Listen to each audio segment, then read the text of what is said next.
பல்சுவை வார இதழாக வியாழந்தோறும் வெளியாகிறது உங்கள் அங்குசம் செய்தி. ஆண்டு சந்தா வெறும் 500 மட்டும்தான். 9488842025 எண்ணுக்கு ஜிபே, போன்பே மூலமாகவும் சந்தா செலுத்தலாம்.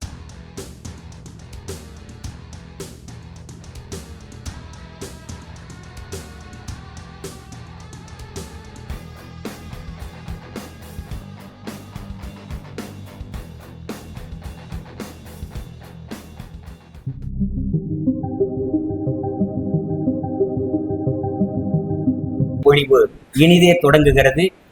கல்லூரி வாழ்த்து தொடர்ந்து தமிழ்தாய் வாழ்த்து.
மகாத்மா காந்தியடிகளால் என்னுடைய மனசாட்சி என்று அழைக்கப்பட்ட உயர் திரு ராஜதந்திரி ராஜாஜி அவர்கள் அரசியல் தளத்திலும் ஆன்மீக தளத்திலும் வியாசர் விருந்தையும் சக்கரவர்த்தி திருமகனையும் இந்த தமிழ் கூறும் நல்லுலகத்துக்கு வழங்கிய எழுத்தாளர் மகாகவி பாரதியாருக்கு அவர் பிறந்த எட்டயபுரத்தில் மணிமண்டபம் எழுப்புவதற்கு கல்கி அவர்களுக்கு பேருதவி செய்து மணிமண்டபம் எழுப்பிய மகத்தான பேரறிஞர். இன்னும் சொல்ல போனால் அரசியலில் முதல்வராக இருந்த போது கூட சட்டமன்றத்தில் அரசியல்வாதிகளுக்கு வேலை உண்டு, தலைமைச் செயலகத்தில் அவர்களுக்கு என்ன வேலை என்று கண்டிப்புடன் அரசியல்வாதிகள் தலைமை செயலகத்துக்குள் வந்தால் ஊழல் ஊடுருவிவிடும் என்று காத்திரமான ஒரு சைவ கொடுவாளாக இருந்த பேரறிஞர் ராஜாஜி அவர்கள். இந்த ராஜாஜி அவர்களின் அறக்கட்டளை பொழிவுக்கு வருகை தந்த பேராசான் அன்பிற்குரிய ஐயா மாலன் அவர்கள் சிறப்பித்தது நம் கல்லூரிக்கு கிடைத்த பெருமை. இந்த விழாவிற்கு தேசிய தொழில்நுட்ப கழகத்திலிருந்து உயர் திரு ஸ்ரீ ராகவன் அவர்கள் பேராசிரியர் வருகை தந்திருக்கிறார்கள்.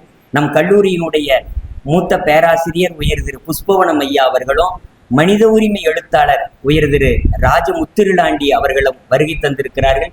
இந்த விழாவிற்கு நம் கல்லூரியில் 2012ஆம் ஆண்டில் ஒரு 12 மாணவர்களை கொண்டு ஆரம்பித்த உடற்கல்வித்துறையை இன்று கம்பீரமாய் 250 மாணவர்களை இருக்கிற ஒரு துறையாக கட்டியெழுப்பிய பெருமை உயர் திரு கல்லூரியினுடைய முதல்வர் பெருந்தகை அவர்களை சாரும்.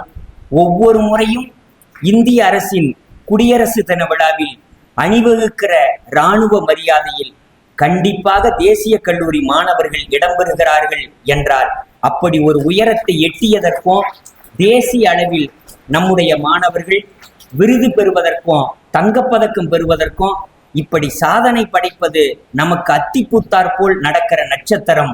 ஆனால் உடற்கல்வித்துறைக்கு அன்றாடம் நடக்கிற நிகழ்வாக மாற்றிய பெருமகனார் உயர் திரு நம்முடைய கல்லூரியின் முதல்வர் பெருந்தகை முனைவர் பிரசன்ன பாலாஜி அவர்கள் இந்த விழாவிற்கு தலைமை தாங்குகிறார். இப்படி சொல்லி முடிக்கிறேன். சிறப்பு விருந்தினர் மாலன், அது அவர்களின் சிறப்பு பெயர். அவருடைய இயற்பெயர் நாராயணன் என்பது. நாராயணன் வருகை தருகிற இந்த விழாவிற்கு பிரசன்ன பாலாஜி வரவேற்கவும், நம்முடைய கல்லூரியினுடைய செயலர் பெருந்தகை உயர் திரு ரகுநாதன் அவர்கள் வழிகாட்டவும், விடமுண்ட கண்டன் என்கிற தலைப்பில் அவர் உரையாற்றுவதும் ஆகச்சிறந்த பொருத்தம். இப்பொழுது வடவேங்கடத்தில் நின்ற கோலத்தில் இருக்கிற பிரசன்ன பாலாஜி வரவேற்று தலைமை தாங்குகிறார். நாராயணனை வரவேற்க. நாராயணனே நமக்கு பறை தருவான். Very good. Good morning to everyone. The most respected speaker of this beautiful function, Thiru Malan sir, respected secretary K. Raghunathan, and faculty members and my dear students. My professor Dr. Pushpavanam, he articulated beautifully about the credential of Thiru Malan, and it is my bounden duty to welcome you for this wonderful occasion. As far as Rajaji Endowment and National College is concerned, the connection is highly bonded. Our college secretary, he was happened to close with Rajaji, and many at a times he used to narrate all his school of thoughts and anecdotes what he had with Rajaji. In that way, we have in our midst, we have a very wonderful and dynamic person in the field of what to say. You know, Malan sir, really we are blessed to have you in our midst, and I strongly believe your words of wisdom, certainly it will create a great impact in the young minds. Malan sir, he is, I would say, he remains like cool as a cucumber. You know, all this interview, I am a great fan of him. As said by our professor Pushpavanam sir, he never loses his temper, and he is always precise, and all his introspection related to the controversies, he used to speak all the facts and figures. That is his his uniqueness. So in that way, I hope his lecture, certainly it will create a great impact among in the young minds. With my folded hands, once again, on behalf of the National College, we welcome you for this wonderful occasion. And also I welcome our Professor Pushpavanam sir and Muthurlandi sir and Professor from NIT and all the faculties. And because organizing any event, it is not an easy task. Dr. Neelakandan, he took special care and for making this event very memorable one. My appreciation to Dr. Neelakandan as well. Since, because I am really inspired when I just go through about Rajaji. Rajaji actually, he happened to work with Swami Vivekananda. When Swami Vivekananda, whenever he visited to Chennai, he used to stay at a student's house. Now actually, we are calling the student's house as Vivekananda Illam. அது மாதிரி அந்த விவேகானந்தர் இல்லத்துக்கு வருகை புரிந்த பொழுது ராஜாஜி அப்போ he was too young and he was very active and energetic. விவேகானந்தர் பார்த்து ராஜாஜிகிட்ட கேட்குறாராம், ஏன் கிருஷ்ணர் நீல நிறமாக தோன்றுகிறார் அப்படின்னு கேட்ட உடனே ராஜாஜியோடைய ரிப்ளை என்னவா இருந்ததுன்னா, வானமும் கடலும் நீளமாக இருக்கிறது போல கிருஷ்ணர் ஏன்னா நீளமாக இருக்கிறார், அந்த வானம் அளவும் அந்த கடல் அளவும் அதை ஒப்பிட்டு கிருஷ்ணருடைய வண்ணத்தை அவர் மேற்கோள் காட்ட உடனே ராஜாஜிக்கு விவேகானந்தர் சொல்கிறார், நீங்கள் மிகவும் ஒரு ஆற்றல் உடையவர்களாக இந்த ஃபியூச்சர்ல நீங்க ஒரு பெரிய ஆளுமை மிக்கவர்களாக இந்த பாரத தேசத்துக்கு வழி நடத்துறதுனால நீங்கள் வருவீர்கள் என்று விவேகானந்தர் அவரை பிளஸ் பண்ணி போனதா ஒரு பதிவு இருக்கு. உண்மையிலேயே ராஜாஜி பொறுத்தவரையும் I am indebted to say 3 school of thoughts. அவர் மிகவும் அழகாக மேற்கோள் காட்டுகிறார். காரணம் சொல்பவர்கள் காரியம் செய்வதில்லை. ஐ ரிப்பீட், காரணம் சொல்பவர்கள் காரியம் செய்வதில்லை, காரியம் செய்பவர்கள் காரணம் சொல்வதில்லை. So if you wanted to make an attempt and if you wanted to accomplish anything without finding any reason, you have to make it. That is the message for the students. The second one is, he was talking about, he rightly articulated, whom we are mingling with does matters. Whom we are mingling with does matters. அதை மிகவும் அழகாக மேற்கோள் காட்டுகிறார். வானத்தில் இருந்து வரக்கூடிய மழைத்துளி இந்த ஃபார்ம் ஆஃப் வந்து பார்த்தீங்க அப்படின்னா மழைத்துளி, இட் இஸ் பியூர் வாட்டர். அது வந்து சாக்கடையில் கலக்கும் பொழுது அது சாக்கடையாக மாறுகிறது. அதே மழைத்துளி ஆற்றில் போகும் பொழுது அது நீராக மாறுகிறது. அதே மழைத்துளி நெற்கதிர்களின் மேல் படும் பொழுது அது உரமாகவும் நீராகவும் மாறுகிறது. அதே மழைத்துளி வாயை திறந்து கொண்டிருக்கும் ஆயிஸ்டர்னா சிப்பி, அந்த சிப்பிக்குள் உளும் அந்த மழைத்துளி முத்தாக மாறுகிறது. இதிலிருந்து அந்த மழைத்துளி வந்து எங்கு போய் சேருகிறது அப்படின்றது ராஜாஜி மிகவும் அழகாக மேற்கோள் காட்டுகிறார். நாம் அனைவரும் நாம் யாரிடம் பழக வேண்டும் அப்படின்றதுக்கு அது ஒரு மிகவும் his articulation is very beautiful. நீங்கள் படிக்கும் புத்தகம் உங்களை நிமிர்த்துமே தவிர உங்களின் வாழ்க்கையை நிமிர்த்துவது நீங்கள் யாரிடம் பழகுகிறீர்கள் என்பதை அழகாக அவர் மேற்கோள் காட்டுகிறார்.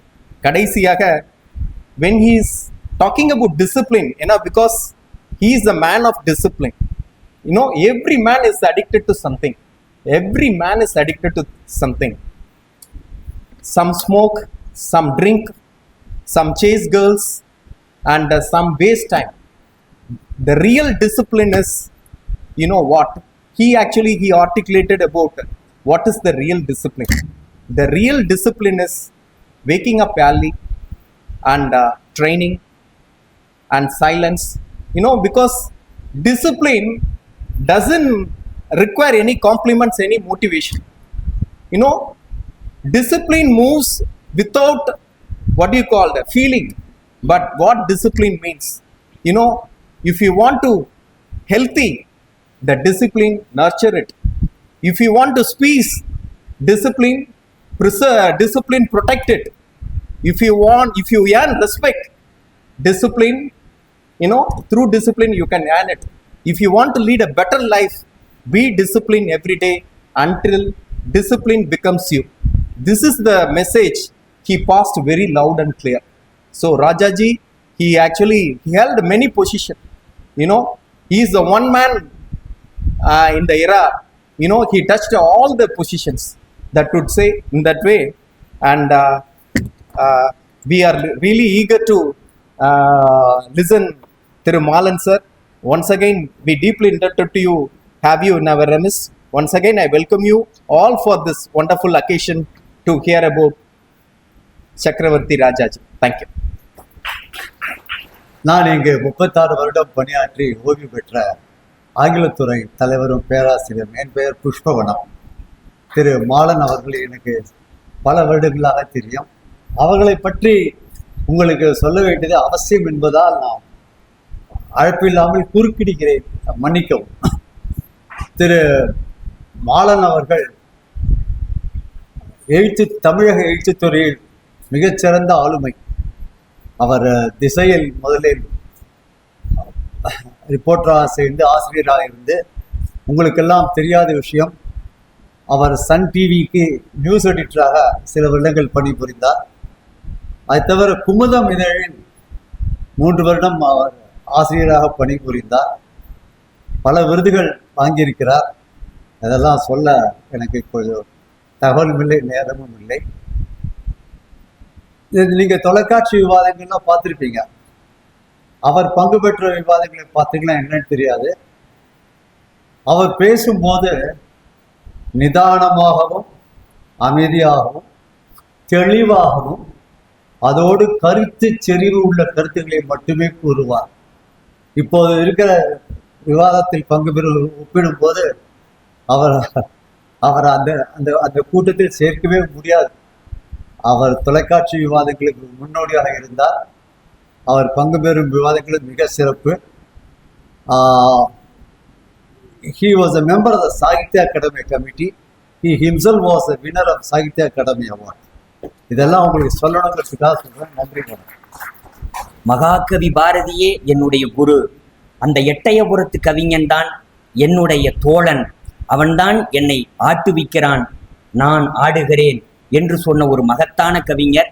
அது மட்டுமல்ல, 3 சிறுகதை தொகுதி, 4 கவிதை தொகுதி, 6 உலக மொழிபெயர்ப்பு நூல்கள், 8 புதினங்கள், இவ்வளவும் எழுதி ஒரு பிணந்தூக்கியின் வரலாற்று குறிப்புகள் என்கிற ஆங்கில நாவலை தமிழில் மொழிபெயர்த்ததற்காக சாகித்ய அகாதமி விருதை பெற்ற பெருமகனார். அது மட்டுமல்ல, தமிழக அரசின் சிறந்த மொழிபெயர்ப்பாளர் விருதை பெற்ற பெருமகனார். 1990ஆம் ஆண்டு அமெரிக்காவின் புளோரிடா பல்கலைக்கழகத்தில் முதுநிலை இதழியல் படிக்கிற மாணவனாக இருந்த போதே மின்னிதழ் ஜேர்னல் மின்னிதழுக்கான ஒரு முன் வடிவமைப்பை வடிவமைத்ததற்காக academic excellence award America Florida பல்கலைக்கழகத்தால் பெறப்பட்டவர் உயர் திரு மாலன் ஐயா அவர்கள்.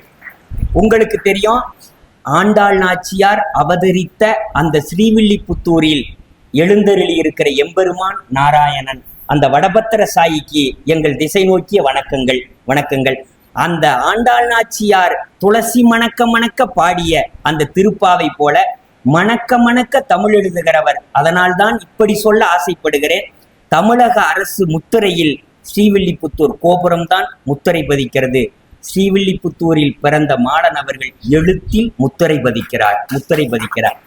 ஒரு ஆச்சரியம் என்னன்னா, திருமாலின் அவதாரத்தில் வாமன வடிவம், குள்ளமான வடிவம், திருவிக்கிரம வடிவம், அது விஸ்வரூப தரிசனம்.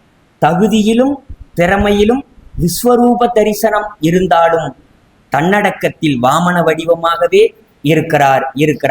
அவரிடம் பேட்டி கேட்கிறார்கள், சார், சாகித்ய அகாதமி விருது இந்திய அரசில் சிறந்த படைப்பாளிக்கு வழங்குகிற விருது, இந்தியாவிலேயே சிறந்த படைப்பாளி என்கிற விருதை பெற்றது மகிழ்ச்சி தானே என்று சொன்னபோது ஒரு குழந்தை போல எள்ளலும் நகைச்சுவையுமாக சொல்கிறார், மகிழ்ச்சி தாங்க, அது அந்த நூலுக்கு கிடைத்த விருது, சாகித்ய அகாதமி விருது. நூல் மேடையில விருது வாங்கிக்க முடியாதுங்கிறதுனால நூலாசிரியர் என்ன கூப்பிட்டுருக்காங்க, அவ்வளவுதாங்க சார். இந்த உயரம் எல்லாம் இருக்கே. அது மட்டுமல்ல, சன் தொலைக்காட்சியில் 870 நிகழ்ச்சிகளை அவர் வழங்கி இருக்கிறார். பிபிசி நிறுவனம், சீனாவினுடைய சிஎன்ஆர் நிறுவனம், ஆஸ்திரேலியாவினுடைய ஏபிசி நிறுவனம், பிராட்காஸ்டிங் ஆஃப் பிரெஞ்ச் அதனுடைய பிபிசி நிறுவனம், இவற்றுக்கெல்லாம் மாதந்தோறும் செய்தி அறிக்கைகளை வழங்கி கொண்டு பல ஆண்டுகளாக இருந்தார். புதுச்சேரி அரசினுடைய வாழ்நாள் சாதனையாளர் விருது, சென்னை கம்பன் கழகத்தின் கம்பன் விருது, கோவை கண்ணதாசன் கழகத்தினுடைய கண்ணதாசன் விருது, இப்படி மகத்தான விருதுகளை பெற்றதனால் அந்த விருதுக்கெல்லாம் பெருமை சேர்த்த பெருமகனார் நம்முடைய மாலன் ஐயா அவர்கள் இப்பொழுது பொலிவாற்றுவதற்காக உங்களோடு வருகிறார். அவரை அன்பு பாராட்டி அழைக்கிறது தேசிய கல்லூரி. பெரும் மதிப்பிற்குரிய கல்லூரி முதல்வர் அவர்களே, இந்த நிகழ்வினை ஏற்பாடு செய்து என்னை அழைத்திருக்கின்ற பேரன்பிற்குரிய பேராசிரியர் நீலகண்டன் அவர்களே, நீலகண்டன் அவர்கள் பேசுகிற போது இந்த நிகழ்ச்சிக்கு நான் கொடுத்த தலைப்பு விடமுண்ட கண்டன். விடமுண்ட கண்டன் என்றாலே அது நீலகண்டன். ஆனால் அவர் பேசுவதை கேட்டபோது ராஜாஜியை பற்றிய கூட்டமா இது அல்லது மாலனை பற்றிய கூட்டமா என்று எனக்கு ஒரு தயக்கமாக கூட. மிக்க நன்றி விரிவான அறிமுகத்திற்கு. இங்கு வந்திருக்கின்ற பெருமைக்குரிய பேராசிரியர்கள், என்னுடைய அருமை நண்பர் டாக்டர் புஷ்பவனம் அவர்கள், பாரதிய அறிஞர் முத்துரலாண்டி அவர்கள் மற்றும் பேரன்பிற்குரிய மாணவர்களுக்கு என்னுடைய பணிவான வணக்கம். இறைவனுடைய அருளால் எனக்கு வேறு பல பல்கலைக்கழகங்களில் பேசுவதற்கான வாய்ப்புகள் கிடைத்திருக்கின்றன. ஆஸ்திரேலியாவில் உள்ள மெல்பர்ன் பல்கலைக்கழகம், பெய்ஜிங்கில் உள்ள Beijing foreign studies university, university of Malaya, national university of Singapore, இங்கெல்லாம் போய் நான் பேசியிருக்கிறேன். ஆனால் நேஷனல் காலேஜில் வந்து பேசுவதற்கு, தேசிய கல்லூரியில் வந்து பேசுவது என்பது எனக்கு மிகுந்த மகிழ்வையும் பெருமையையும் கொடுக்கிறது. அதற்கு ஒரு காரணம் இருக்கிறது. 2018ஆம் வருடம் விஸ்வபாரதி, அதாவது ரவீந்திரநாத் தாகூர் தொடங்கிய விஸ்வபாரதி அவருடைய நூற்றாண்டை கொண்டாடிய போது பிரதமர் நரேந்திர மோடி அவர்கள் அந்த நூற்றாண்டு கொண்டாடுகிற விதத்திலே ஒரு உரை நிகழ்த்தினார். அப்போது அவர் ஒரு 5 பல்கலைக்கழகங்கள், 6 பல்கலைக்கழகங்களுடைய 6 கல்வி நிறுவனங்களுடைய பெயர்களை சொல்லி அவையெல்லாம் நாட்டினுடைய வளர்ச்சிக்கு, நேஷனல் பில்டிங் என்கின்ற வார்த்தையை அவர் பயன்படுத்தினார். உதவுகின்ற நிறுவனங்கள் என்று அவர் பேசினார். அந்த நிறுவனங்கள் எவை என்று சொன்னால், ரவீந்திரநாத் தாகூர் தொடங்கிய விஸ்வபாரதி யூனிவர்சிட்டி, பண்டித மதன்மோகன் மாளவியா தொடங்கிய பனாரஸ் யூனிவர்சிட்டி, அலிகார் பல்கலைக்கழகம், மைசூர் பல்கலைக்கழகம், பிறகு திருச்சியில் உள்ள தேசிய கல்லூரி. உங்களில் எத்தனை பேருக்கு நீங்கள் எவ்வளோ பெரிய நிறுவனத்தில் படித்துக் கொண்டிருக்கிறீர்கள் என்பது உங்களுக்கு தெரியுமா தெரியாதா என்று எனக்கு தெரியும். ஆனால் மோடி அவர்கள் சொன்னதற்கு காரணம், ஏன் அப்படி அவர் சொன்னார்? இந்தியாவில் இவ்வளவு பல்கலைக்கழகங்கள் இருக்கிற போது ஏன் இந்த 6 பல்கலைக்கழகங்களை குறிப்பிட்டு சொன்னார்? ஏன் சென்னை பல்கலைக்கழகத்தை குறிப்பிடவில்லை என்று சொன்னால், இந்த பல்கலைக்கழகங்கள் அனைத்தும் இந்தியா விடுதலை பெறுவதற்கு முன்பு இந்தியர்களுக்கு கல்வி கொடுப்பதற்காக தொடங்கப்பட்ட பல்கலைக்கழகம். அதில் என்ன அப்படி இந்தியர்களுக்கு கல்வி கொடுப்பதில் என்ன பெரிய விசேஷம் என்று சொன்னால், ஆங்கிலேயர்கள் நம்மை ஆண்டு கொண்டிருக்கிற போது நம்மை நாமே சார்ந்திருக்க வேண்டும் என்பதற்காக, இந்தியர்களே சார்ந்திருக்க வேண்டும். அப்படி சார்ந்திருக்க வேண்டுமானால் அவர்களுக்கு கல்வி அவசியம் என்ற கோணத்தில் தொடங்கப்பட்ட நிறுவனங்கள் இவை அனைத்து. இந்த கல்லூரி தொடங்கப்படுவதற்கு 1 வருடத்திற்கு முன்புதான் விஸ்வபாரதி தொடங்கப்பட்டது. இந்த தன்னைத்தானே சார்ந்திருப்பது என்பது எவ்வளவு பெரிய விஷயம் என்று சொன்னால், அதுதான் மனிதர்களை உந்துகிற ஒரு சக்தி. இந்த மன்றம் யாருடைய பெயராலே அமைந்திருக்கிறதோ, அந்த திரு கிருஷ்ணமூர்த்தி அவர்கள், நம்மை நாமே சார்ந்திருக்க வேண்டும், நமக்குரிய கார்களை நாமே தயாரித்துக் கொள்ள வேண்டும் என்பதற்காகத்தான் மாருதி நிறுவனத்தினுடைய தலைவராக இருந்தார். நமக்குரிய சாதனங்களை நாமே தயாரித்துக் கொள்ள வேண்டும் என்பதற்காகத்தான் பிஎஸ்எல்னுடைய தலைவராக இருந்தார். எனவே நம்மை நாமே சார்ந்திருப்பது என்பது உங்கள் மாணவர்களாகிய உங்களுக்கு நான் சொல்லுகிறேன், அது வாழ்க்கையில் மிக முக்கியமானது. அதைவிட பெரிய சுதந்திரம் உலகத்தில் இருக்கிறது.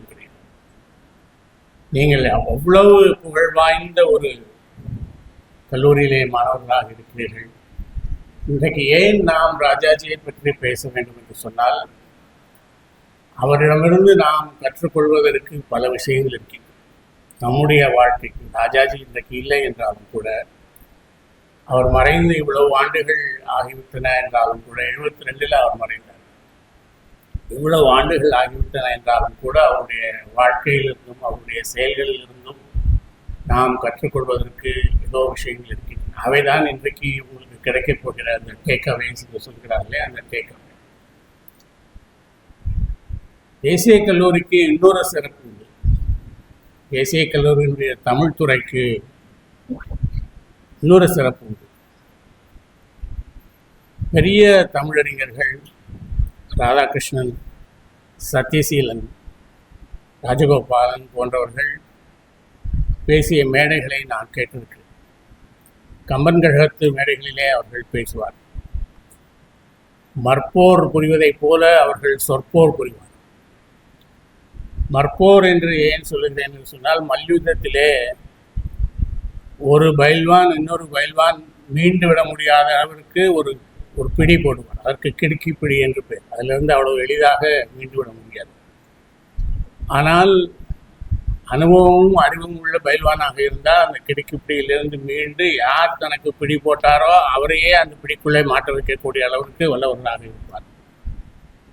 அதை போல அவர்கள் பேசுகிற போது அவர்கள் பயன்படுத்துகிற மொழி, அவர்கள் பயன்படுத்துகிற கம்பெனியிலிருந்து அவர்கள் சொல்லுகிற வரிகள், விவரிக்கிற விதம், இதையெல்லாம் கேட்கிற போது அங்கு நடப்பது சொற்போரா சொற்போரா என்ற ஒரு மயக்கம் நமக்கு ஏற்படும்.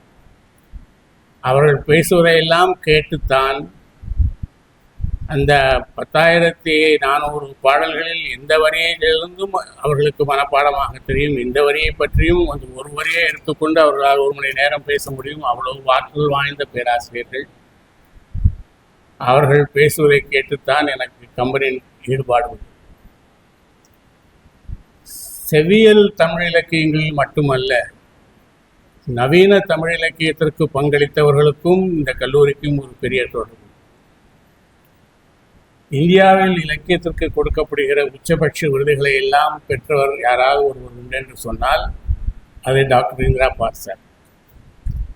சாகித்ய அகாடமி பரிசு, சங்கீத நாடக அகாடமி பரிசு, இந்தியாவில் இலக்கியத்திற்கு கொடுக்கப்படுகிற பரிசுகளிலேயே மிக உயர்ந்த பரிசு என்று கருதப்படுகிற சரஸ்வதி சன்மான் பரிசு. சரஸ்வதி சன்மான் ஏன் அவ்வளவு சிறப்பு என்று சொன்னால், இந்தியாவில் எழுதப்படுகிற 22 மொழிகளிலிருந்தும் ஒரு புத்தகத்தை தேர்ந்தெடுத்து அந்த புத்தகத்திற்கு 15 லட்சம் ரூபாய் பரிசு கொடுப்பார்கள்.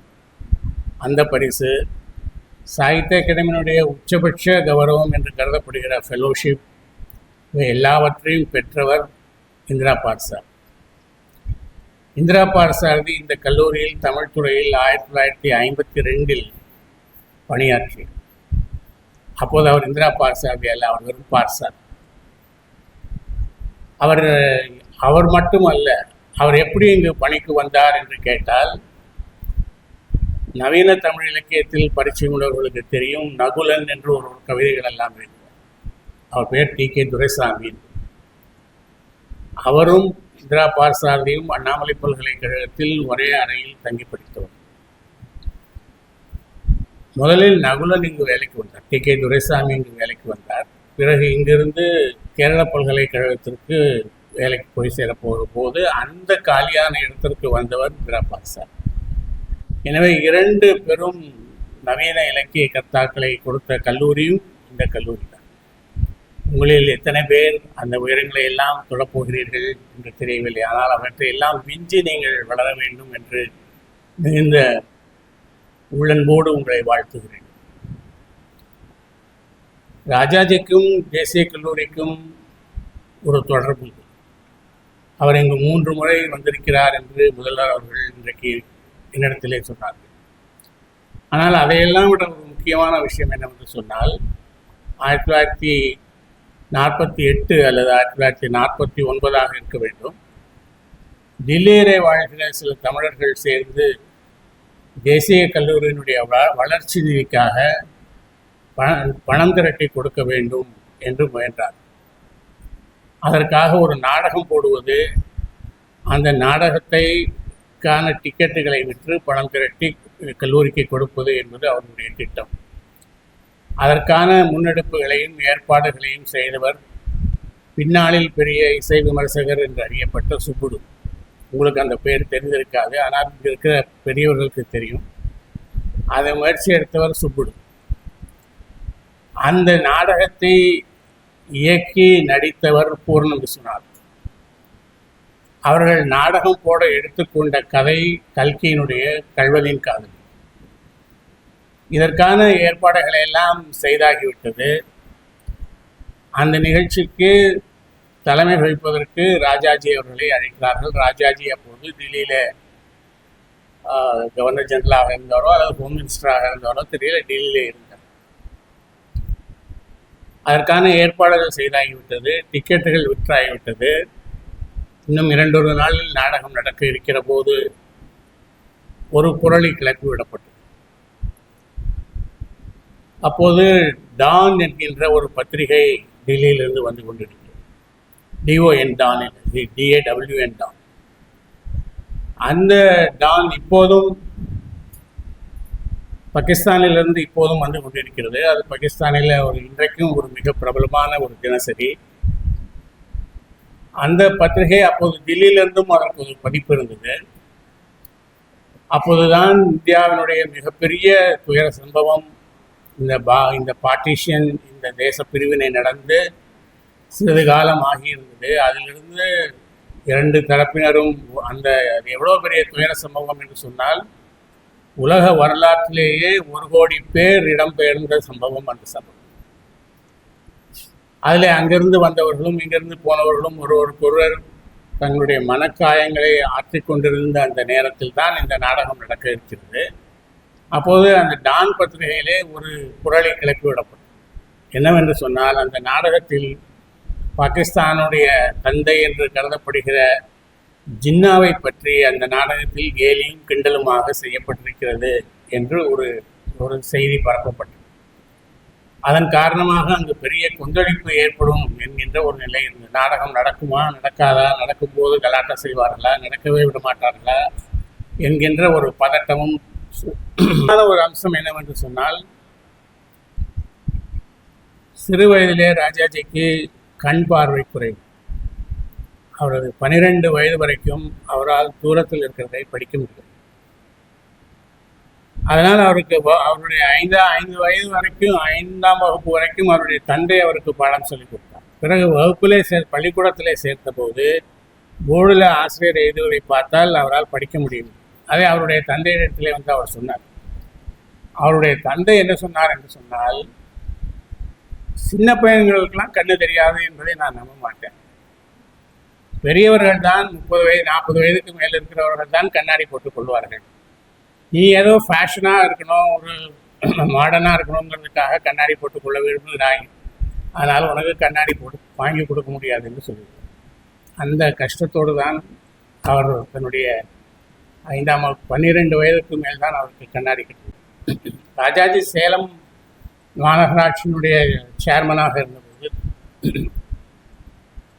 இந்த தெருக்குழாய்களை திறந்துவிடுவதற்கு அந்த பிளம்பர் என்று சொல்கிறார்கள், அந்த ஃபிட்டர் என்று சொல்வார்கள். அந்த ஃபிட்டரை வந்து தாழ்த்தப்பட்ட சமூகத்தை சார்ந்தவர்களை அவர் அந்த பணியிலே நியமித்தார். உடனே அந்த மக்கள் கொதித்தெழுந்து அந்த தண்ணியில், அவர்கள் திறந்து விடுகிற தண்ணியில் நாங்கள் குளிக்க முடியாது, சமையல் செய்ய முடியாது, சாப்பிட முடியாது என்று ராஜாஜிக்கு எதிராக பெரிய கிளர்ச்சி நடத்தினார். அவருடைய தந்தை ராஜாஜிக்கு கடிதம் எழுதினார். நீண்ட காலமாக இருக்கிற வழக்கங்களை மக்களுடைய விரோதத்தை சம்பாதித்து கொண்டு மாற்ற வேண்டும் என்கின்ற அவசியம் இல்லை என்று அவருடைய தந்தை அவருக்கு கடிதம் எழுதினார். ஆனால் ராஜாஜி அதற்கு அவருடைய தந்தை அவருக்கு சொன்ன கதையே அவருக்கு சொல்லி, ஏனென்றால் ராஜாஜியினுடைய குடும்பத்திற்கு நல்லான் சக்கரவர்த்தி என்ற ஒரு பெயர் உண்டு. அதை சொல்வதற்கு நேரம் இருக்காதனால் நான் சொல்லி அதை மாற்றினேன். பிறகு 2வது முறையாக அங்கிருந்த கல்லூரி விடுதியில் தாழ்த்தப்பட்ட வகுப்பினர்கள் சமையற்காரர்களாக நியமித்தார். மறுபடியும் குழப்பம் வந்தது. அவர்கள் சமைத்தால் நாங்கள் விடுதியில் சாப்பிட மாட்டோம், விடுதியை விட்டு வெளியேறி விடுவோம் என்று மாணவர்கள் போராட்டம் நடத்தினார். அப்போது ராஜாஜி அவரிடத்திலே சொன்னார், விடுதியில் தங்காமல் வெளியேறுகிற மாணவர்கள் கல்லூரிக்குள் வர முடியும், கல்லூரியிலிருந்து நீக்கப்படுவார்கள் என்று சொன்னார். இதே போல தொடர்ந்து பல போராட்டங்களுக்கு நடுவிலே தான் அவர் தன்னுடைய கருத்தை செயல்படுத்தி கொண்டிருந்தார். பிறகு மாணவர்கள் போராட்டத்தை கைவிட்டார்கள். அவர்களே தொடர்ந்து சமையல் செய்தார்கள். அதெல்லாம் வேறு அதனுடைய கதையினுடைய அந்த வரலாற்றினுடைய நீட்சி. அவர்தான் சுப்ராயன் என்று ஒருவர் இருந்தார். உங்களுக்கெல்லாம் தெரிந்திருக்கும். ரங்கராஜன் குமாரமங்கலம் என்று ஒருவர் இந்த தொகுதியினுடைய எம்பியாக இருந்தார். ரங்கராஜன் குமாரமங்கலனுடைய அப்பா மோகன் குமாரமங்கலம், அவரும் ஒரு பெரிய அரசியல்வாதி. மோகன் குமாரமங்கலத்தினுடைய அப்பா டாக்டர் சுப்ராயன் ஆக்ஸ்போர்டில் படித்து விட்டு வந்தார். டாக்டர் சுப்ராயன் சேலத்துக்கு பக்கத்தில் குமாரமங்கலம் என்கின்ற இடத்தினுடைய பெரிய ஜமீன்தார். அவர் கலப்பு மணம் செய்து கொள்ள விரும்பினார். அவர் பெங்களூரை சேர்ந்த ராதாபாய் என்கின்ற ஒரு பிராமண பெண்மணியை திருமணம் செய்து கொள்ள விரும்பினார். இவர்கள் கவுண்டர். உடனே ஒரு பெரிய ஜமீனில் ஒரு குழப்பம் வந்தது. என்ன குழப்பம் என்று சொன்னால், நாளைக்கு ஜமீனுக்கு வாரிசாக வரப்போகிறவரை பெற்றுக் கொடுக்க போகியவர் வேறொரு ஜாதி பெண்ணா என்று ஒரு குழப்பம் வந்தது. பெரிய சொத்து இருக்கிறது, அதனால் இது பிரச்சனையாகும் என்ற நிலை இருந்தபோது ராஜாஜி தான் அந்த திருமணத்தை நடத்தி வைத்தார். இதே போல அவர் ஜாதிகளை எதிர்த்து தொடர்ந்து போராடி வந்திருக்கிறார். பெரியார் ராஜாஜியினுடைய மிக நெருங்கிய நண்பர் என்று கருதப்படுகிற பெரியார் அவர்தான் பெரியார் எழுதுகிறார்,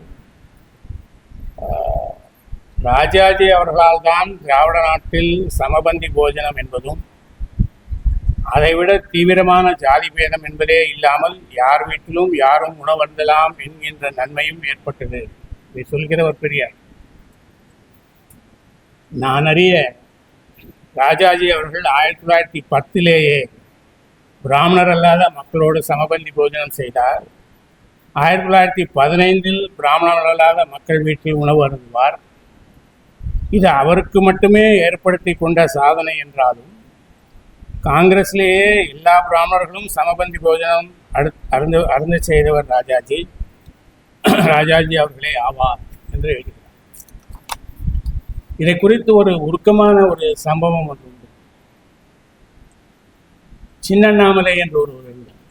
சின்னண்ணாமலை என்பது ஏன் அவருக்கு பேர் சின்னண்ணாமலை என்று சொன்னால், ராஜாஜி தமிழிசை என்பதற்கு மிகவும் முன்னணியிலே நின்று போராடி, தமிழிசை என்று சொன்னால் அப்போதெல்லாம் கர்நாடக சங்கீத கச்சேரிகளில் தெலுங்கு பாடல்களை பாடுவார். தியாகராஜர் எழுதிய தெலுங்கு பாடல்களை பாடுவார்.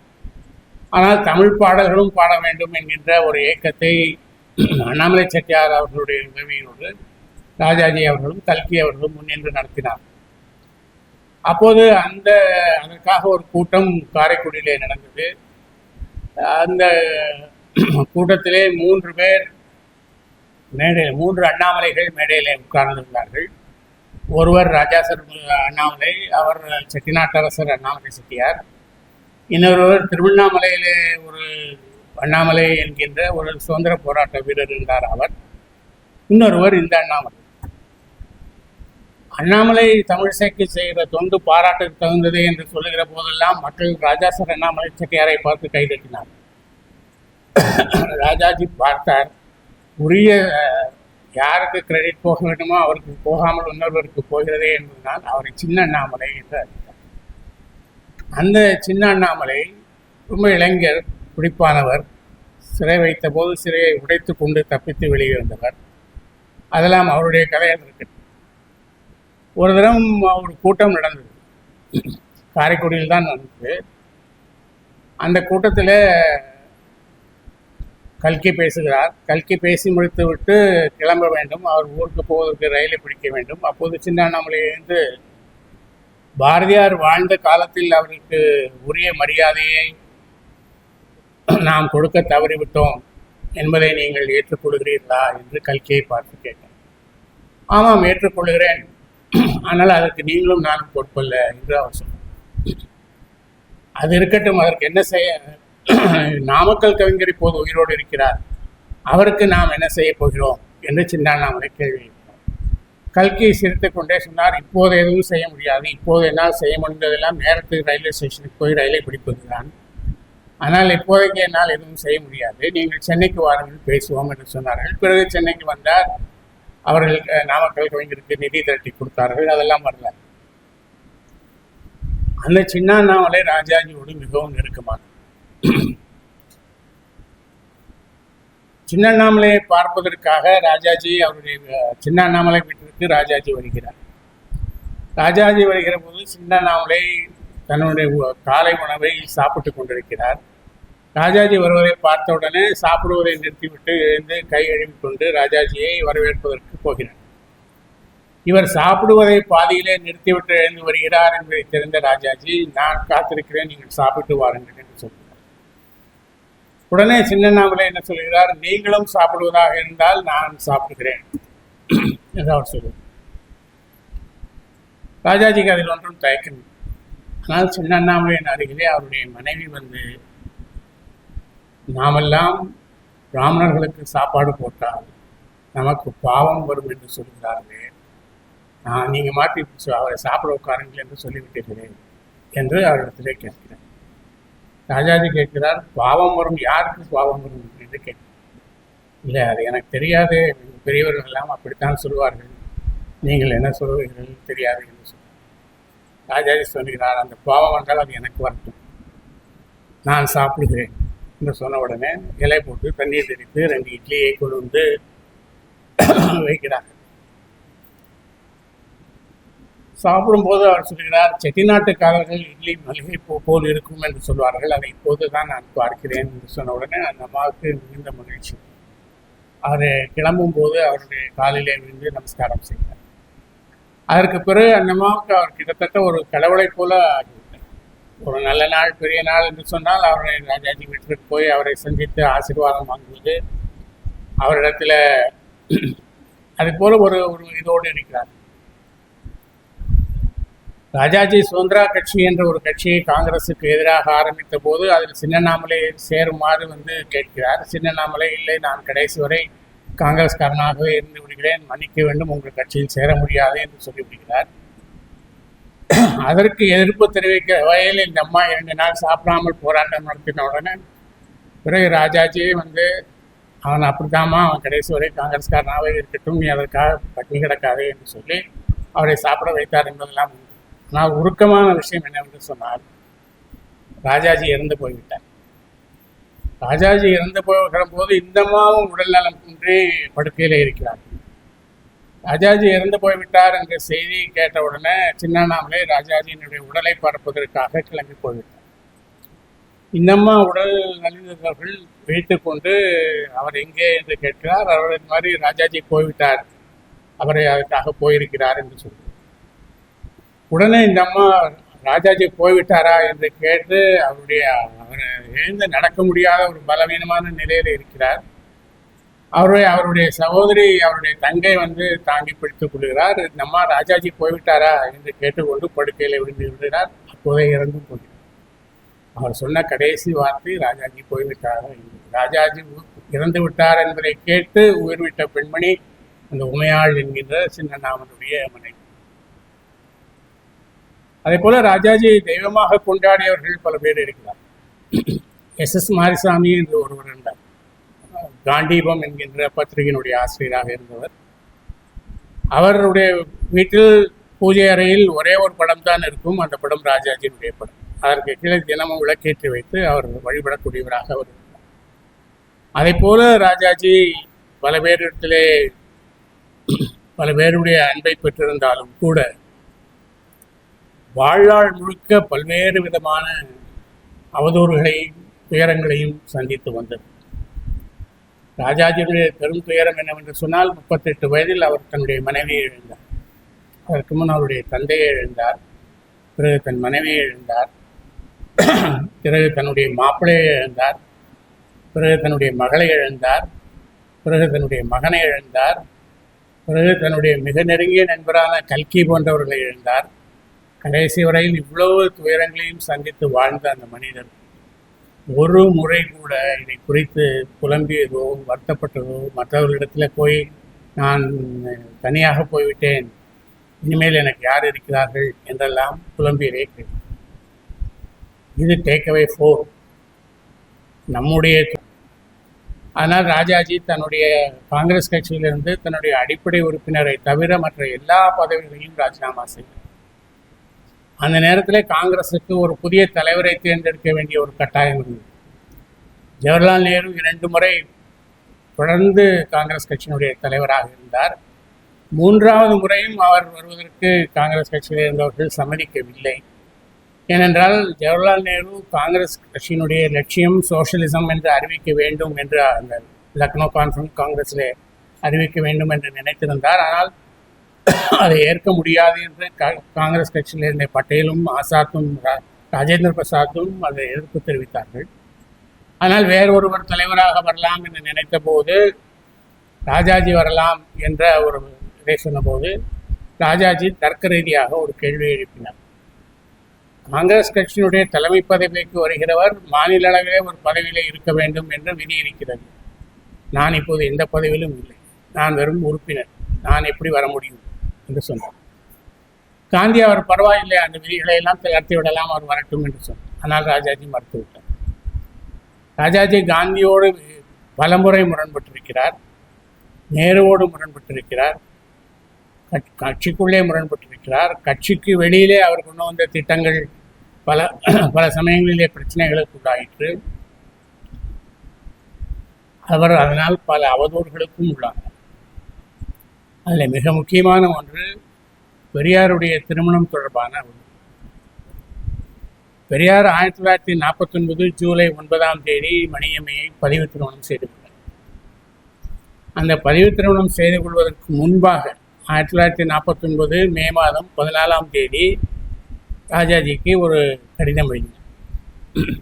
இந்த பதிவு திருமணம் செய்து கொள்ளலாம் என்று இருக்கிறேன், நீங்கள் சாட்சி கையெழுத்து போடுவதற்கு வர முடியுமா என்று கேட்டேன்.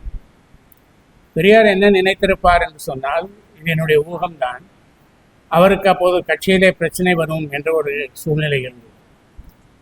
என்ன பிரச்சனை என்று சொன்னால், அவர் 1948 ஆண்டு செப்டம்பர் மாதம் என்னுடைய பெட்டிச்சாவியை திரு அண்ணாவிடம் ஒப்படைக்கப் போகிறேன் என்று ஒரு மாநாட்டிலே அறிவித்திருந்தார்.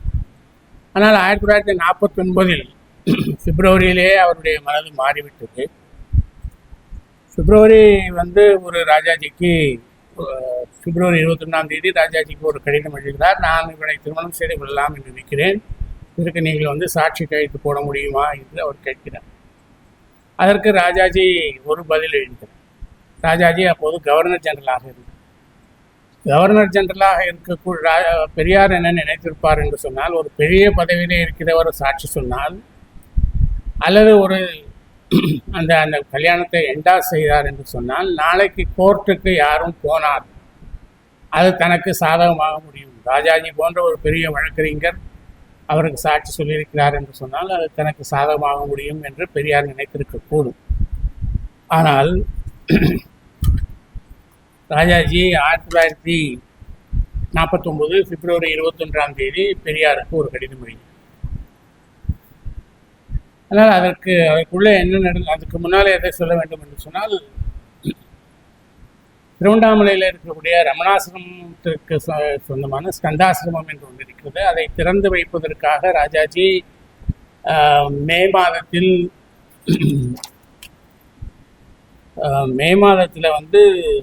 திருவண்ணாமலைக்கு வருகிறார். அங்கே திருவண்ணாமலையில் ராஜாஜியும் பெரியார், திருவண்ணாமலைக்கு அவர் ஒரு கவர்னர் ஜெனரல் என்பதனால் ஒரு தனி ரயில், அதை சலூன் என்று சொல்வார்கள், அந்த ஒரு தனி ரயிலில் திருவண்ணாமலைக்கு வருகிறார். அந்த ரயில் பெட்டியில் பெரியாரும் ராஜாஜியும் சந்தித்து பேசுகிறார்கள். 1 மணி நேரத்திற்கு மேலாக பேசுகிறார்கள். அதற்கு பிறகு இந்த சந்திப்பு மே மாதம் நடக்கிறது. அதற்கு பிறகு நான் திருமணம் செய்து கொள்ளக்கூடிய அறிவிப்பை பெரியார் பகிரங்கமாக வெளியிடுகிறார். உடனே அவருடைய கட்சியில் இருந்தவர்களெல்லாம் என்ன செய்தார்கள் என்று சொன்னால், ஒரு பெரிய கண்டனத்தை தெரிவித்தார்கள். அதெல்லாம் வரலாறு. கட்சி உடைந்தது, திராவிட முன்னேற்றக் கழகம் உருவானது, அதெல்லாம் ஒரு வரலாறு. ஆனால் அப்போது அவர்கள் என்ன சொன்னார்கள் என்றால், ராஜாஜியினுடைய சூழ்ச்சியின் காரணமாக தான் பெரியார் இந்த திருமணத்தை செய்து கொள்கிறார், திராவிட இயக்கங்களை பலவீனப்படுத்த வேண்டும் என்பதற்காக ராஜாஜி இந்த யோசனையை செய்து சொல்லியிருக்கிறார் என்று சொல்லி பெரியாரையும் விமர்சித்து ராஜாஜியையும் விமர்சித்து எழுதினார். குறிப்பாக ராஜாஜியை அவருடைய ஜாதியை சொல்லி விமர்சித்தார். பெரியார் பார்ப்பனர்களை எதிர்க்கிறார், அதனால் பார்ப்பனர்கள் அவரை பலவீனப்படுத்துவதற்காக இந்த சூழ்ச்சியை செய்கிறார்கள் என்று அவருடைய ஜாதியை சொல்லி விமர்சித்தார். இப்படியெல்லாம் விமர்சித்தார்கள் என்று சொன்னால், அதை குறித்து பல ஆண்டுகளுக்கு பிறகு 2009 மார்ச் மாதம் 2009 விடுதலையிலே ஒரு விஷயம் எழுதப்பட்டது. இயக்கத்தை உடைப்பதற்கு ஆச்சாரியார் திட்டமிட்டு பெரியாருக்கு தவறான யோஜனை கூறிவிட்டார் என்றும், ஆரியத்திடம் ஆலோசனை கேட்டு நடக்க ஆரம்பித்து விட்டார் என்றும், ஐயா சரணாகதி அடைந்து விட்டார் என்றும் அவதூறு சேறு வீசப்பட்டது என்று சொன்னது விடுதலை, அவர்களுடைய பத்திரிகையில் வந்திருந்த செய்தி. ஆனால் உண்மை நிலை என்னவென்று சொன்னால், 1949 ஆண்டு பிப்ரவரி மாதம் 21 ராஜாஜி பெரியாருக்கு ஒரு கடிதம் எழுதினார். அந்த கடிதத்தில் என்ன எழுதியிருந்தார் என்று சொன்னால், அன்பிற்குரிய ஆப்த நண்பருக்கு தங்களுடைய கடிதம் இன்று நான் வெளியூரிலிருந்து திரும்பியதும் பார்த்தேன். என்பால் தாங்கள் காட்டும் அன்பை கண்டு நான் அளவற்ற மகிழ்ச்சி அடைகிறேன். இந்த அன்பு நாட்டுக்கு எந்த விதத்திலாவது உதவும். தங்களுடைய கடிதத்தில் கண்டிருக்கும் விஷயத்தில் ஒரு கஷ்டம் இருக்கிறது. அதாவது என்னுடைய பதவி, இந்த பதவியை வகிப்பவன் அந்த பதவியை வகித்து வரும் காலத்தில் சாட்சி கையொப்பம் இடுவது அல்லது அதிகாரிகள் முன்னிலையில் அத்தாட்சியாக நிற்பது, இதற்கெல்லாம் பெரும் பதவியை ஒட்டிய வழக்கத்திற்கும் பதவியின் கௌரவத்திற்கும் எனக்கும் என் பொருளுக்கும் வழக்கத்திற்கும் ஒவ்வாத காரியம் என்று இவ்விடத்தில் உத்தியோக கூட்டம் அபிப்பிராயப்படுவார்கள். என் அன்பிற்கு அடையாளமாக வேறு ஏதேனும் செய்ய வேண்டுமே ஒழிய சாட்சி கையெழுத்து போடுவது என்பது அசாத்தியம். இது ஒரு பகுதி. தொடர்ந்து அவர் எழுதுகிறார், தங்களுடைய வயதையும் நான் தங்கள்பால் வைத்திருக்கும் அன்பையும் கருதி ஒன்று சொல்ல விரும்புகிறேன். இந்த வயதில் விவாக எண்ணம் வேண்டாம் என்பது என் அபிப்பிராயம். இந்த வயதில் விவாக எண்ணம் வேண்டாம் என்பது என் அபிப்பிராயம். ஆகையால் ஒரு வருடமாவது ஒத்தி வைத்து பிறகு மனதில் எண்ணங்கள் ஊர்ஜிதப்பட்ட பிறகு செய்வது நலம். எழுத தோன்றியதெல்லாம் எழுதினேன், மன்னிக்க வேண்டும். அன்புடன் ராஜகோபாலாச்சாரி. இவர் வேண்டாம் என்று அவர் சொன்னார். ஆனால் இவர்தான் அதற்கு காரணம் என்கின்ற அவதூறு பரப்பப்பட்டது. இந்த அவதூறை ராஜாஜி ஒரு அரை நொடியில் மறுத்திருக்க முடியும். அவர் எழுதிய கடிதத்தினுடைய நகலை பத்திரிகைகளுக்கு கொடுத்து நான் வேண்டாம் என்று தான் சொன்னேன், நான் இந்த சூழ்ச்சிக்கு காரணம் அல்ல என்று சொல்லியிருக்க முடியும். ராஜாஜி சொல்லவில்லை, பெரியார் சொல்லவில்லை. ராஜாஜி அந்த கடிதம் எழுதியதற்கு பிறகு 23 ஆண்டுகள் உயிரோடு இருந்தார். அந்த 23 ஆண்டுகளில் அந்த கடிதத்தை அவர் யாரிடம், அந்த கடிதத்தை பற்றி அவர் யாரிடமும் சொல்ல, அவர்களுடைய நண்பர்களிடத்தில் கூட சொல்ல, என்னை பற்றி இப்படியெல்லாம் சொல்லுகிறார்களே, நான் வேண்டாம் என்று தான் சொன்னேன் என்று அவர் சொல்லுவார். அவர் இறந்து 47 ஆண்டுகள் கழிந்த பிறகு இந்த கடிதத்தை மணியம்மை எடுத்துக் கொடுக்க வீரமணி அவர்கள் விடுதலையிலே பிரசவித்தார். நினைத்து பாருங்கள், ஒரு அரை நொடியிலே அந்த அவதூறை அவர் பொடி செய்திருக்க முடியும். ஆனால் 23 ஆண்டுகள் ஒரு மனிதன் தன் மீது சுமத்தப்பட்ட அவதூறுகளை பொறுத்து கொண்டு, தன்னுடைய நண்பனுக்காக பொறுத்து கொண்டு அதை பற்றி பேசாமல் இருந்தார். இதுதான் இந்த தலைப்பிற்கான காரணம் என்னவென்று சொன்னால், நம் மீது வீசப்படுகிற அவதூறுகளை எல்லாம் தனக்குள்ளே வாங்கி வைத்து கொண்டவர். புராண கதைகளிலே சொல்வார்கள், மோகினி அவதாரத்தின் போது பார்க்கடலை 2 பக்கமும் நின்று வாசுகி என்கின்ற பாம்பை வைத்து மேருமலையை மத்தாக வைத்து கடைந்தார்கள். அப்படி கடைந்த போது அந்த பார்க்கடலிலிருந்து காமதேனு வந்தது, கற்பவருஷம் வந்தது, உச்சரஸ் வந்தது, அமுதமும் வந்தது, அதோடு விஷமும் வந்தது. அமுதத்தையும் மற்றவற்றையும் எல்லோரும் எடுத்துக்கொண்டார்கள். விஷத்தை பரப்பினால் எல்லோரும் இறந்து போவார்கள் என்பதனால் அந்த விஷத்தை சிவன் வாங்கி கொண்டார். சிவன் வாங்கி கொண்ட விஷம் உள்ளே சென்று விடக்கூடாது என்பதற்காக பார்வதி அவருடைய கழுத்தை பிடித்தார். அதனால்தான் சிவனுக்கு நீலகண்டன் என்று உங்களுடைய பேராசிரியருடைய பெயரை சிவனுக்கு வைத்தார்.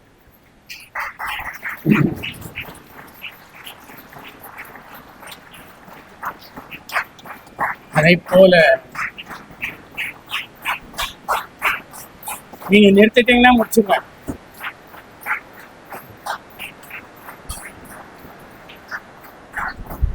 அதை போல தன் மீது வீசப்பட்ட அவதூறுகளை எல்லாம் தனக்குள் வாங்கி வைத்துக் கொண்டு, பிறருக்காக தனக்குள் வாங்கி வைத்துக் கொண்டு, அந்த விடமுண்ட கண்டன் தான் ராஜன். விடமுண்ட கண்டன் என்பது திருஞான சம்பந்தருடைய வார்த்தை.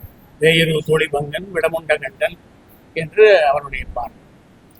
எனவே அந்த பாடலை சொல்லி இந்த டேக்கவைகளை எல்லாம் நீங்கள் நினைவு வைத்துக் கொண்டு, குறிப்பெடுத்துக் கொள்ளாவிட்டாலும் பரவாயில்லை, நினைவு வைத்துக் கொண்டீர்களானால் உங்களுக்கு அது வாழ்க்கையில் உதவும் என்று சொல்லி இந்த வாய்ப்பு கொடுத்ததற்கும் உங்களுடைய கைதட்டலுக்கும் நன்றி சொல்லி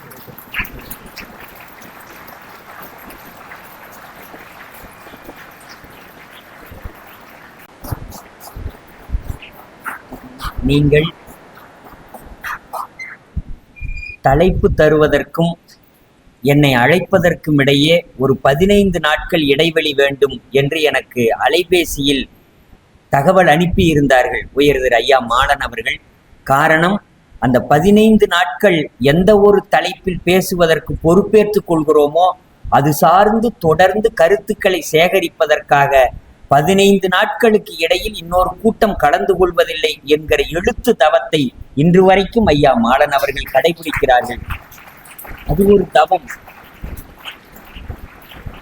இந்தியாவினுடைய இப்படி கைத்தட்டு தொடருமே ஆனால் என் பேச்சும் தொடர்ந்து கொண்டே இருக்கும் என்பதை உறுதி சொல்லுகிறேன்.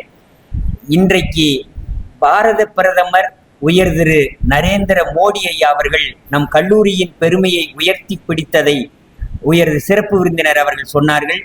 பாரத பிரதமராக மேனாள் பாரத பிரதமர் நரசிம்மராவ் அவர்களும் வாஜ்பாய் அவர்களும், இந்தியாவினுடைய மேனாள் குடியரசுத் தலைவராக KR நாராயணன் ஐயா அவர்களும் அயலக பயணம் செல்லுகிற போது இந்திய அரசால் உடன் அழைத்து செல்லப்பட்ட ஊடகவியலாளர் ஐயா மாலன் அவர்கள் ஒரு மகத்தான சாதனை, சாதாரணமானதல்ல.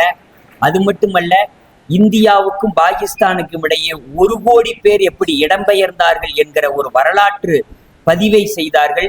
இந்தியாவுக்கும் பாகிஸ்தானுக்கும் இடையே நல்லெண்ணம் நிமித்தமாக ஒரு நம்பிக்கை ஊட்டுகிற பேச்சுவார்த்தையில் இந்திய பாகிஸ்தான் ஊடகவியலாளர்கள் கூட்டத்தில் ஒரு சர்வதேச அமைப்பு அழைக்கப்பட்ட இந்திய ஊடகவியலாளர் ஐயா மாலன் அவர்கள் அருமையாக பதிவு செய்தார்கள். அந்த பதிவையெல்லாம் ராஜாஜி அவர்கள் எப்படி பெரியாரோடு இணக்கமாக இருந்தார் என்பதையும் பதிவு செய்தார். இடையில் தந்தை பெரியார் அவர்கள் துறவியாக போய்விட்டார், எல்லாம் திறந்துட்டு போயிட்டார், காசிக்கு போயிட்டார், முடிய வளர்த்துக்கிட்டு போயிட்டார். அவங்க அப்பா பெரியாரினுடைய தந்தை சொத்தையெல்லாம் பழனி ஆண்டவருக்கு சொத்தையெல்லாம் எழுதிட்டார். பிறகு பெரியார் வந்துட்டாரு, சொத்து எழுதிட்டாருன்னு வந்துடல, அவர் இயல்பா வந்தார். வந்ததே இப்படி சொத்தெல்லாம் எழுதிட்டனே, இப்படி தெரியாம போயிடுச்சே அப்படின்னாரு.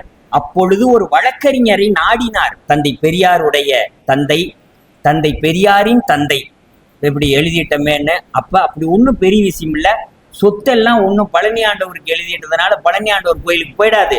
ஏன்னா பழனியில இருக்கிற ஆண்டவருக்கு பேர் பழனி ஆண்டவர்னு இல்லை, சுப்பிரமணிய சாமின்னு தான் இருக்கு. அதனால உங்கூட்ல நீ பழனி ஆண்டவர்னு ஒரு சின்ன கோயிலை கட்டி முருகனை வையி, அவர் பேருக்கு சொத்து வந்ததா சொத்து உங்களோட இருக்கும் என்று பெரியாரின் சொத்தை காப்பாற்றிய பெருமை அந்த வழக்கறிஞருக்கு உண்டு. அந்த வழக்கறிஞர் ராஜாஜி அவர்கள் என்பது இந்த தமிழ்நாடு கண்ட வரலாறு. எனவே எங்களுக்காக வருகை தந்து உண்மையில் ஒரு எழுத்து தவம் செய்து ராஜாஜி அவர்களை கண் முன்னால் நிறுத்திய ஐயா மாலன் அவர்களுக்கு நெஞ்சார்ந்த நன்றிகள், நெஞ்சார்ந்த நன்றிகள். இந்த விழாவிற்கு வருகை தருவதற்காக நம்முடைய மேனாள் பேராசிரியர் உயர் திரு புஷ்பவனம் ஐயா அவர்கள், மனித உரிமைகள் என்று நீங்கள் படித்திருப்பீர்கள், அந்த சிறப்புக்குரிய நூலை எழுதிய ஐயா ராஜ முத்திருளாண்டி ஐயா அவர்கள், தேசிய தொழில்நுட்ப கழகத்திலிருந்து வந்த ஐயா அவர்கள் நம்முடைய இந்த பதிவை இன்று காதில் கேட்டு காற்றில் கறந்ததை காற்றில் சேகரித்து வானொலி, அகில இந்திய வானொலி திருச்சிராப்பள்ளி நிலையம் வருகை தந்து பதிவு செய்திருக்கிறது. அவர்களையும் அங்குசம் பத்திரிகையும் இந்த அரங்கம் நிரப்புவதற்காக உதவி செய்த மண்ணியல் துறை பேராசிரியர்கள், துறை தலைவர்கள், மாணவர்கள், உயிர் நுட்பவியல் மாணவர்கள், கணினி மாணவர்கள், வரலாற்றுத்துறை மாணவர்கள், உங்கள் அத்துணை பேருக்கும் தமிழாய்வுத்துறையின் சார்பாகவும் கல்லூரியினுடைய, இது கல்லூரி நிர்வாகம் செய்த ஏற்பாடு, ராஜாஜி அறக்கட்டளை நிறுவிய கல்லூரியினுடைய செயலர் பெருந்தகை அவர்களுக்கும் முதல்வர் அவர்களுக்கும் உடன் இருந்து பாதுகாத்த பேராசிரியர்கள் அத்துணை பேருக்கும், தினமணி பத்திரிகையினுடைய ஆசிரியராக ஐயா மாலன் அவர்கள் இருந்தார்கள். பத்திரிகையிலிருந்து வருகை தந்திருக்கிற ஊடகவியலாளர் அத்துணை பேருக்கும் நெஞ்சார்ந்த நன்றி சொல்லி விடைபெறுகிறேன். இப்பொழுது நாட்டுப்பண்.